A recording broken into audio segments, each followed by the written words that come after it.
Hi everyone, welcome back to my channel being a mother. आज हम यहाँ पे बात करने वाले हैं खान पान की। कैसा रहे खान पान प्रेगनेंसी में, क्या खाएं और क्या ना खाएं। सबसे पहली चीज़ तो प्रेगनेंसी कोई बीमारी नहीं है कि जो इसमें किसी चीज़ का कोई परहेज किया जाए। हाँ, इससे जुड़े हुए मिथ बहुत सारे हैं कि क्या खाएं क्या ना खाएं, और मिथ होने के पीछे कारण भी है क्योंकि पहले मेडिकल साइंस इतनी एडवांस थी ही नहीं, फैसिलिटीज़ इतनी अवेलेबल नहीं थी, तो परहेज पे ही सब कुछ चलता था। लेकिन अब इतनी सारी दवाइयाँ अवेलेबल हैं, इतनी मेडिकल साइंस एडवांस हो गई है कि परहेज की ज़रूरत ही नहीं पड़ती, सब कुछ ऑलरेडी अवेलेबल है। तो ये है कारण मिथ के पीछे। तो चलिए शुरू करते हैं आज का वीडियो। सबसे पहले तो क्या खाएं। पहली चीज़, जो आप नॉर्मल में डाइट ले रही हैं सिर्फ वही डाइट आपको लेनी है, वही खान पान आपको रखना है जो आप रूटीन में खाते आए हैं पहले से। हाँ, थोड़ी सी डाइट आपको बढ़ानी है, आपकी मात्रा आपको बढ़ानी है, क्योंकि बेबी की ग्रोथ आपके खान पान पे ही डिपेंड करती है, निर्भर करती है। ये बेसिक फंडा है खान पान का गर्भावस्था यानी कि प्रेगनेंसी के दौरान। पहली चीज़ तो सबसे पहले बात करते हैं सब्जियों की। सब्जियां क्या आपको खानी है। सबसे पहले तो कोई भी चीज़ आप खाएं, सब्जी हो चाहे वो फल हो, वो हो सीजनल। सब्जियों की अगर हम बात करते हैं तो सीजनल सब्जियां जो भी आपके लोकेलिटी में, जो भी आपके एरिया में अवेलेबल है वो खाएं। अगर उस टाइम पे हरी पत्तेदार सब्जियां अवेलेबल हैं, वहाँ हरी पत्तेदार सब्जियां अवेलेबल हैं, तो वो आपको प्रिफर करनी है। क्योंकि हरी पत्तेदार सब्जियां एक तो रिच इन आयरन है, आयरन उनमें भरपूर मात्रा में होता है। डॉक्टर वैसे भी आपको सप्लीमेंट लिखता है आयरन के, तो उससे अच्छा है कि आप नेचुरल वे में आप आयरन लें। सेकंड रीज़न इसका ये है कि जो हरी पत्तेदार सब्जियां होती हैं वो रिच होती हैं फाइबर में, उनमें फाइबर काफ़ी ज़्यादा मात्रा में पाया जाता है, तो जिससे कि जो प्रेगनेंसी के दौरान होने वाला कॉन्स्टिपेशन है उससे आपको काफ़ी हद तक राहत मिलती है। तो ये कारण है हरी पत्तेदार सब्जियां आपको लेनी चाहिए। बाकी प्रेफर यही करना है आपको कि जो सीजनल सब्जियां हों वो आप खाएं। सारी सब्जियां अच्छी हैं, किसी भी सब्जी में किसी तरीके का परहेज आपको करने की ज़रूरत बिल्कुल नहीं है। सेकंड बात करते हैं दालों। रूटीन में आपको इन 9 मंथ्स में रोज एक टाइम में दाल आपको इंक्लूड करनी ही है अपने डाइट में। कारण ये है कि दालों में भरपूर मात्रा में प्रोटीन पाया जाता है, और प्रोटीन सबसे इम्पॉर्टेंट फैक्टर है बच्चे की ग्रोथ का। बच्चे की ग्रोथ के लिए प्रोटीन सबसे अच्छा माना जाता है। डॉक्टर्स भी आपको सप्लीमेंट लिखते हैं प्रोटीन के, प्रोटीन पाउडर लिखते हैं, प्रोटीन के बिस्किट्स लिखते हैं, ये सारे लिख सकते हैं। डिपेंड करता है कि बच्चे की और आपकी ग्रोथ और वेट क्या है। तो डाइट में आपको इंक्लूड करना है दालें रोज़मर्रा की दिनचर्या में। दालें बहुत अच्छी हैं आपकी। हाँ, आप प्रिफर कर सकते हैं कि आपको कौन सी दाल पसंद है, कौन सी खानी है, कौन सी नहीं खानी है, ये आपका अपना टेस्ट है। थर्ड थिंग आता है डेयरी प्रोडक्ट्स। कई लोग होते हैं जो नॉर्मल रूटीन में भी दूध पीना बहुत पसंद नहीं करते हैं। अगर आप दूध पीना पसंद नहीं करते हैं तो किसी और फॉर्म में आप डेयरी प्रोडक्ट को प्रिफर कर सकते हैं। जैसे कि पनीर, अगर आपको पनीर पसंद है तो पनीर आप अपनी डाइट में इंक्लूड कर सकते हैं। आपको दही पसंद है तो आप दही इंक्लूड कीजिए। मट्ठा पसंद है तो आप मट्ठा इंक्लूड कर सकते हैं। ये सारी चीज़ें हैं, पर किसी ना किसी फॉर्म में आप ये मिल्क प्रोडक्ट्स या डेयरी प्रोडक्ट्स जिन्हें कहते हैं आपको शामिल करना है। नेक्स्ट आता है आपका नॉनवेज। कई लोग ये भी मिथ रखते हैं कि नहीं, प्रेगनेंसी में नॉनवेज खाना है, नहीं खाना है। ऑफकोर्स आपको खाना है, क्योंकि नॉनवेज भी एक बहुत अच्छा सोर्स है प्रोटीन का। प्रोटीन आपको बहुत अच्छे से पता है कि बेबी की ग्रोथ में बहुत इंपॉर्टेंट फैक्टर है, इसलिए आपको नॉनवेज भी अपनी डाइट में इंक्लूड करना चाहिए अगर आप खाते हैं तो। नॉनवेज में भी सबसे अच्छा रहेगा कि चिकन, क्योंकि उसमें फैट्स कम पाए जाते हैं और वो डाइजेशन में भी इजी होता है, इजीली डाइजेस्ट हो जाता है, पचाने में थोड़ा आसान होता है as compare to other meats. Like आपका बीफ है अगर आप खाते हैं, और मीट है, मटन है, तो उनके कंपैरिजन में चिकन को डाइजेस्ट करना ज़्यादा आसान होता है, तो आप चिकन प्रीफर कर सकते हैं अगर आप नॉन वेजिटेरियन है। एगिटेरियन अगर आप हैं तो एग, आप बॉयल्ड एग ज़्यादा प्रीफर करें, वो बहुत अच्छा माना जाता है, हेल्दी होता है। और एग का वाइट पार्ट ज़्यादा प्रीफर करें, क्योंकि येलो पार्ट में फैट और कोलेस्ट्रॉल कहा जाता है कि होता है, तो इसलिए आप उसे अवॉइड कर सकते हैं। तो आपको नॉनवेज भी अपनी डाइट में इंक्लूड करना चाहिए। नेक्स्ट आता है ड्राई फ्रूट्स। ड्राई फ्रूट्स को लेकर भी बहुत सारे मिथ हैं कहते हैं कि ड्राई फ्रूट खाना है नहीं खाना है क्योंकि वो गर्म है। हर चीज़ आप खा सकते हैं अगर वो एक स्पेसिफाइड और लिमिटेड क्वांटिटी में हो।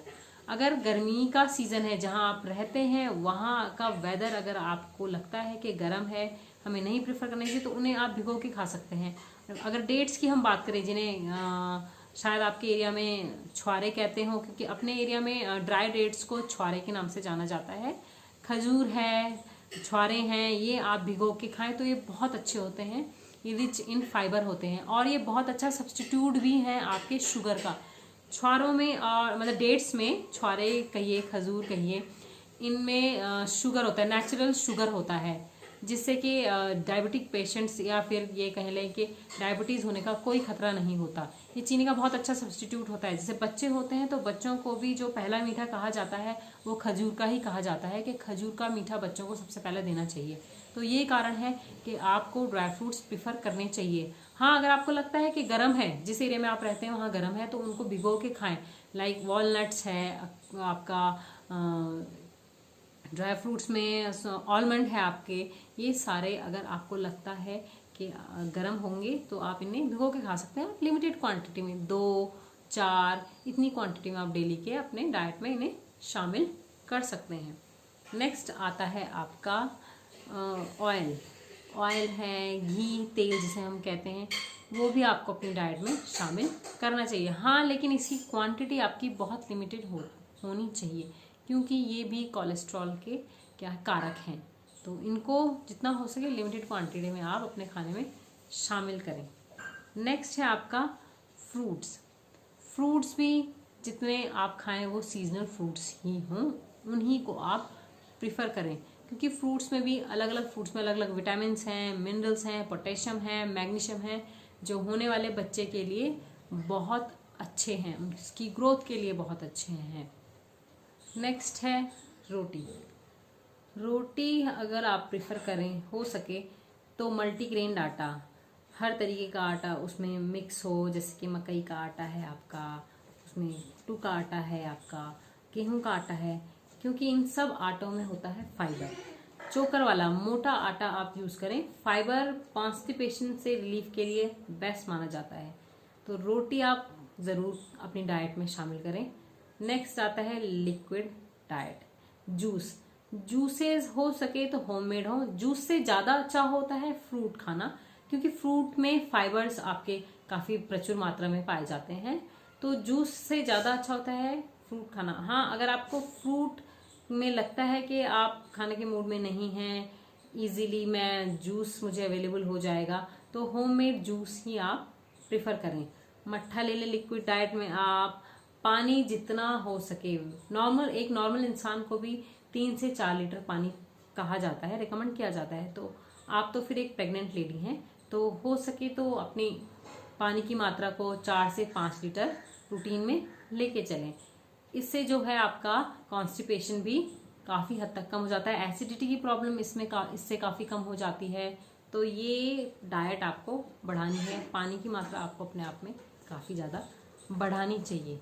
नेक्स्ट आता है अब कि क्या चीज़ है जो नहीं खानी है।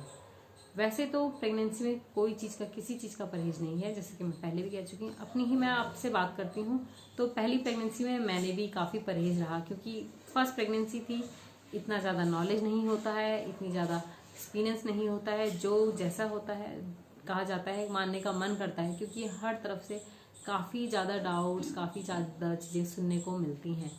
लेकिन सेकेंड प्रेगनेंसी में मैंने सब कुछ खाया, ट्रस्ट मी, मैंने किसी तरीके का कोई परहेज नहीं किया, क्योंकि मुझे नॉलेज हो गया था, या ये कह लीजिए मैं एक्सपीरियंस्ड थी।